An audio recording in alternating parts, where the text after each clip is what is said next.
মাত্র একটা কাঁচা আলু আর সুজি দিয়ে এত সুস্বাদু স্ন্যাক্স তৈরি করা যায়, আপনারা রেসিপিটা না দেখলে একদমই বিশ্বাস করবেন না। সকালে হোক বা সন্ধ্যার টিফিনে অল্প একটু সসের সঙ্গে বা চায়ের সঙ্গে এই রেসিপিটা থাকলে আর কিছুই লাগবে না। তো এখানে বড় দেখে একটা কাঁচা আলু নিয়ে নিলাম, কাঁচা আলুর ছিলকাটা তুলে নিয়েছি, তারপর ভালো করে ধুয়ে গ্রেট করে নিলাম। এখন জল দিয়ে 2 থেকে 3 বার ভালো করে ধুয়ে নিতে হবে। অন্যদিকে চুলার মধ্যে একটা কড়াই বসিয়ে 1 চামচ সাদা তেল দিয়ে দিলাম, হাফ টিস্পুন আস্ত জিরে, হাফ টিস্পুন কালো সর্ষে আর 1 চামচ সাদা তিল দিয়ে দিলাম। এখন ভালো করে ভেজে নিয়েছি, তারপর 3 থেকে 4টা রসুন গ্রেট করে দিয়ে দিলাম, ভালো করে ভেজে নেব। তারপর দিয়ে দেব এখানে 1 কাপ জল, একটা মেজারিং কাপ বা বাটি মেপে আপনারা জলটা দেবেন। আর কিছু ধনেপাতা কুচি করে কেটে দিলাম আর হাফ টিস্পুন চিলি ফ্লেক্স দিয়েছি।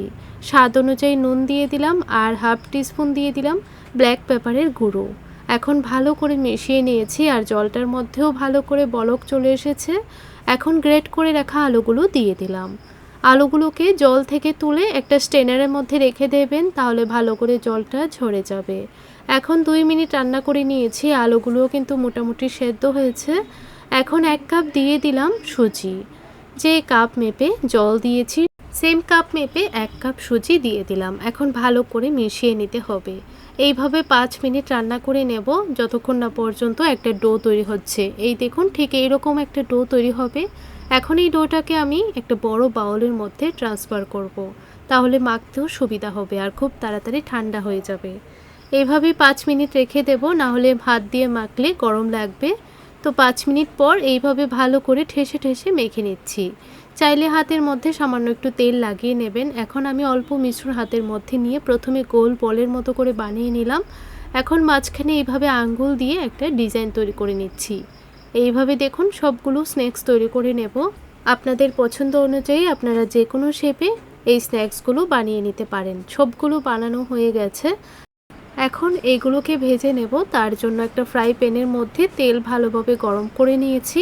তেলটাকে অবশ্যই ভালো করে গরম করে নিতে হবে, যেহেতু এগুলো সুজির দেওয়া আছে, তাই তেলটাকে খুব ভালো করে গরম করে তারপর স্ন্যাক্সগুলো দেবেন।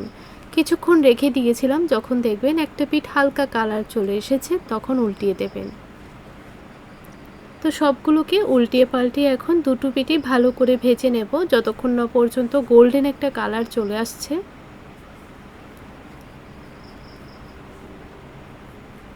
তো দেখুন বন্ধুরা, যখন দেখবেন এইরকম একটা কালার চলে এসেছে তখনই তেল থেকে ছেঁকে নামিয়ে নেবেন। এখন এগুলোকে অল্প একটু সসের সঙ্গে সার্ভ করব। আপনাদের কাছে এই রেসিপিটা কেমন লাগলো কমেন্ট করে জানাতে ভুলবেন না। ভিডিওটা দেখে ভালো লেগে থাকলে লাইক, শেয়ার, সাবস্ক্রাইব করে আমার পাশে থাকবেন। তাহলে আজ এই পর্যন্তই, দেখা হবে পরের রেসিপিতে। ধন্যবাদ।